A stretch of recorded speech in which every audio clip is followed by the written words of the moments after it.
राधे राधे प्रिय भक्तों, आज का सत्संग ध्यान पूर्वक पूरा जरूर सुने। घर में सुख शांति और समृद्धि के लिए यह खास बातें जरूर ध्यान रखें। आप सभी लोग जो अपने घरों में दीपक जलाते हैं, उसकी बाती का पूरा जल जाना या बच जाना क्या संकेत देता है?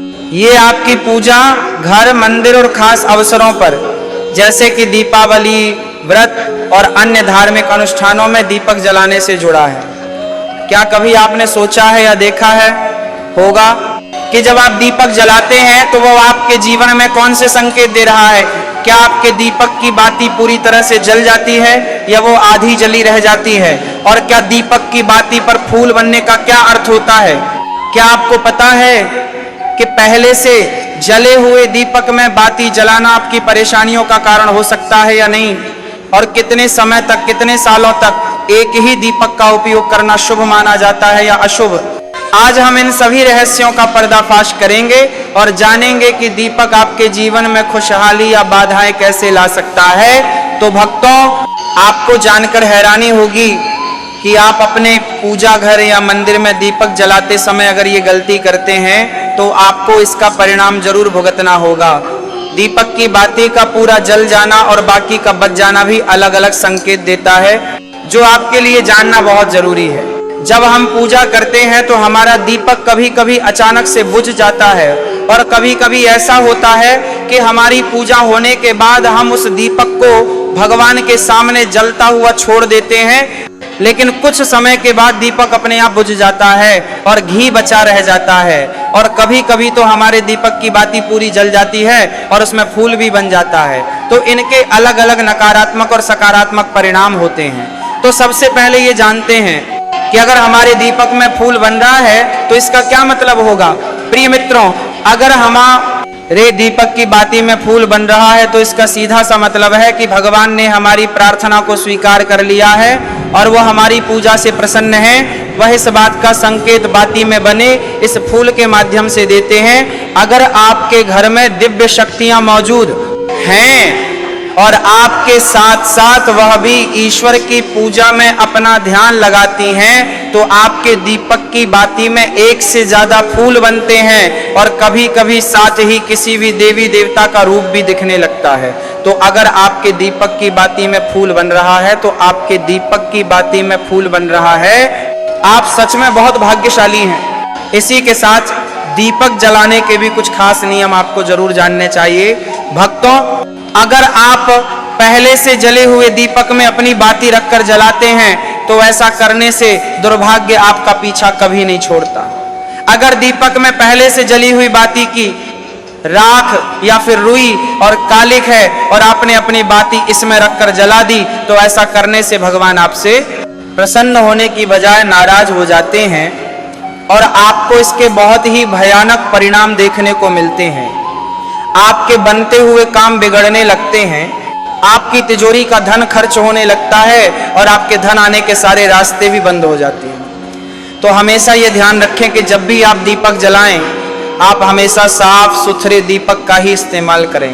दोस्तों, इसी के साथ कुछ लोगों की आदत होती है कि वह हर थोड़े दिन बाद अपने दीपक को बदल देते हैं। इस पर गुरुजी का कहना है कि आप जिस दीपक से पूजा करते हैं उसे कभी मत बदलिए, आप उस दीपक को सिद्ध हो जाने दीजिए।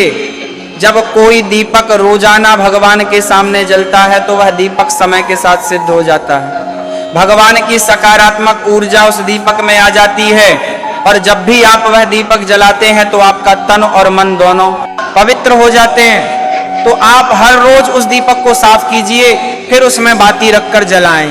आप जितनी बार भी दीपक जलाएं उतनी बार उस दीपक को साफ करके बार बार उसी दीपक में बाती जलाएं। लेकिन अगर आप गलती से भी उस दीपक को बदलते हैं तो आपकी तरक्की में रुकावट आ सकती है। इसलिए आप अपने दीपक को कभी भी मत बदलना। 10 साल 20 साल तक आप उसी दीपक में लगातार बाती जलाएं, इससे आपका दीपक सिद्ध हो जाएगा और आप इसका चमत्कार अपने घर में भी देख सकते हैं।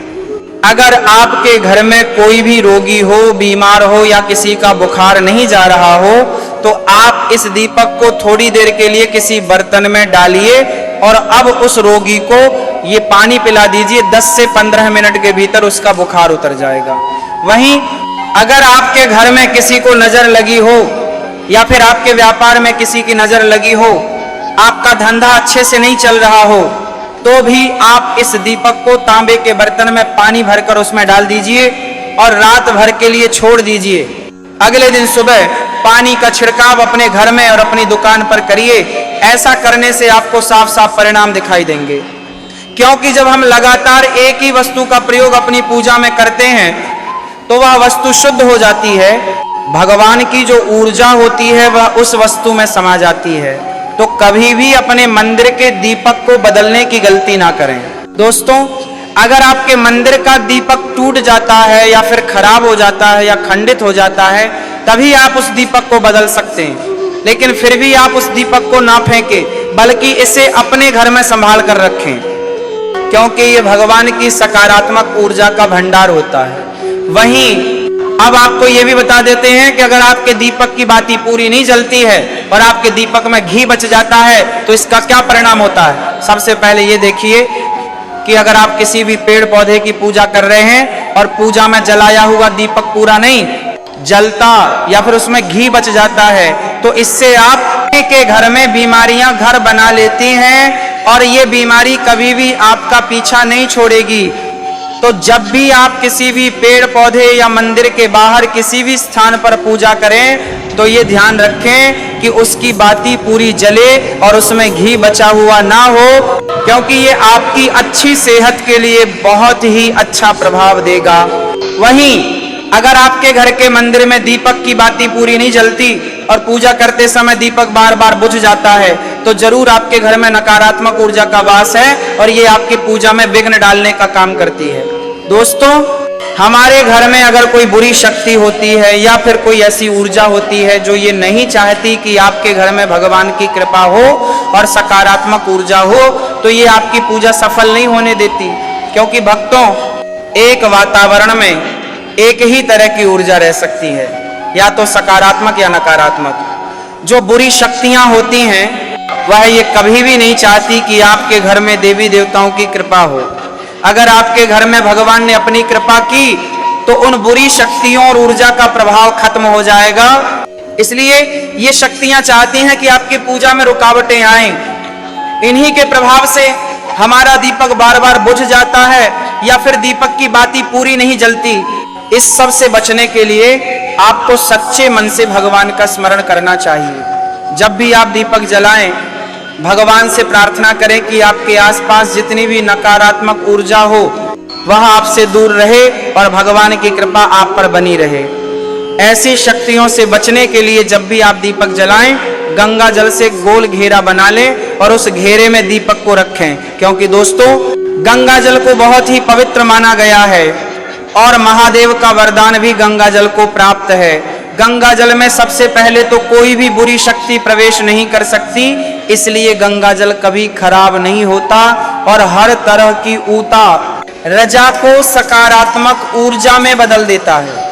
अगर आप गंगा जल से बने गोल घेरे में दीपक को रखेंगे तो ये आपकी पूजा में किसी भी शक्ति को बाधा नहीं बनने देगा और कोई भी नकारात्मक शक्ति आपके दीपक को बुझा नहीं पाएगी। आप निर्विघ्न अपनी पूजा संपन्न कर पाएंगे और देवी शक्तियां भी आपके जीवन में अपनी कृपा और आशीर्वाद बनाए रखेंगे। ये जो हमें दुख मिलते हैं ना, ये पाप के कारण मिलते हैं। लोग मारे मारे घूम रहे हैं दुख मिटाने के लिए, सोचते हैं कोई जादू कर दे, कोई टोना कर दे, कोई जंतर बांध दे, कोई आशीर्वाद दे दे। अरे काहे को पागल हो?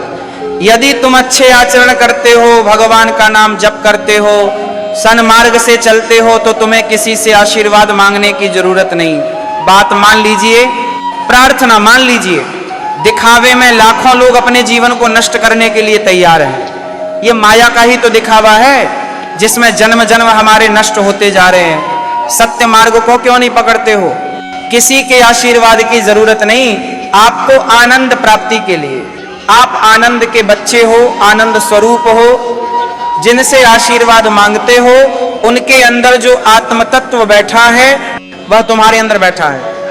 वही संपूर्ण आनंद लिए तुम्हारे अंदर बैठा है। तुम्हें किसी से मांगने की जरूरत नहीं। बस तुम अपने स्वरूप को नहीं पहचान पा रहे हो, अपनी शक्ति को जागृत नहीं कर पा रहे हो, इसलिए तुम दौड़े घूम रहे हो। भागने की जरूरत नहीं है। सत्संग सुनो, उसे अपने आचरण में उतारो। ये बात आप कागज में लिख लो, चाहे दिमाग में लिख लो। जब तक आपके आचरण शुद्ध नहीं होंगे, जब तक आप भजन नहीं करोगे, जब तक आप दूसरों को सुख नहीं दोगे, मन वचन कर्म से किसी को भी दुख नहीं पहुंचाओगे, तब तक आप भाग्यवान नहीं बन सकते। यहां से लेकर ब्रह्मलोक तक अगर आपको सुख मिल जाए तो बता देना, अरे ब्रह्मलोक पर्यंत भी सुख मिलने वाला नहीं है। अर्जुन, यहां सुख मिलने वाला है, अरे ब्रह्मस्तंभ पर्यंत भी सारा माया जगत है, यहां सुख मिलने वाला है। अगर सुख चाहिए, सिंधु जैसा सुख चाहिए, तो भगवान का भजन करो। भजन नहीं करेंगे, बैठ के अपने घर में बैठकर आधा घंटा भजन नहीं करेंगे तो मारे मारे घूमते रहोगे, सोच रहे हैं भगवान का अवतार है, हमारा कल्याण हो जाएगा। हे भाई, जब भगवान वास्तविक अवतार लिए थे और जिन्होंने भजन नहीं किए उनका भी कल्याण नहीं हुआ। भगवान के अवतार के समय हम भी रहे होंगे, कहीं ना कहीं किसी जीव जंतु के रूप में कल्याण हुआ क्या? अब भजन करोगे तो कल्याण हो जाएगा। हमारी बात मान लो। बार बार आपको कभी कड़वे शब्दों में, कभी मीठे शब्दों में बताते हैं, हे भाई, बचपन से भगवान के मार्ग में लगे हुए हैं, हमको अपना कर्म भोगना पड़ रहा है। जो शरीर रचना के समय रचा गया था वह सुखद या दुखद कर्म भोगना पड़ेगा। रामकृष्ण परमहंस जी को कैंसर था, भाई हनुमान प्रसाद पोदार जी के उदर में कैंसर था, बड़े बड़े महापुरुषों को भोगना पड़ा। तो प्रारब्ध को भोग लो, ये भोगने की सामर्थ्य नाम जप से आ जाएगी और नाम जप करके जन्म मरण के चक्र से मुक्त हो जाओ। मान लो मेरी बात। क्या वृंदावन की परम पावन रज से बढ़कर त्रिभुवन में कोई रज है? इस रज में बैठकर तुम्हें आनंद नहीं मिल रहा तो कहां मिलेगा तुम्हें? क्या भगवान नाम से बढ़कर कोई अमोघ शक्ति है जो भगवान को अधीन कर सके? सुमिरन पवन सुत पावन नामा, अपने बस में कर राखे राम। लेकिन समझ में नहीं आता। ये जीव सोचता है कोई तपस्वी, कोई सिद्ध से हमारे दुख दूर हो जाए। नहीं, भगवान के वचन सुन लीजिए। दैवी है यशा गुणमयी मम माया, मामेव ये प्रपद्यन्ते माया में ता तरंती ते। गुणमयी माया को पार करना बहुत कठिन है, एकमात्र उपाय है मेरी शरण में आ जाओ। हरि हरि शरणम श्री कृष्ण शरणम मम। जब तक प्रभु की शरण में नहीं आओगे तब तक माया से मुक्त नहीं हो सकते। पर समझ में नहीं आता, लोगों को ऐसा लगता है मैं जाऊंगा, आशीर्वाद मिलेगा, मैं सिद्ध हो जाऊंगा, सब दुख नष्ट हो जाएंगे। आप समझो, हमारी प्रार्थना को समझो। हम अंदर से पीड़ित होकर बोल रहे हैं, आप लोग समझते नहीं हो। भगवान का भजन किए बिना कहीं भी भाग के चले जाओ, आपको शांति नहीं मिलेगी प्यारे।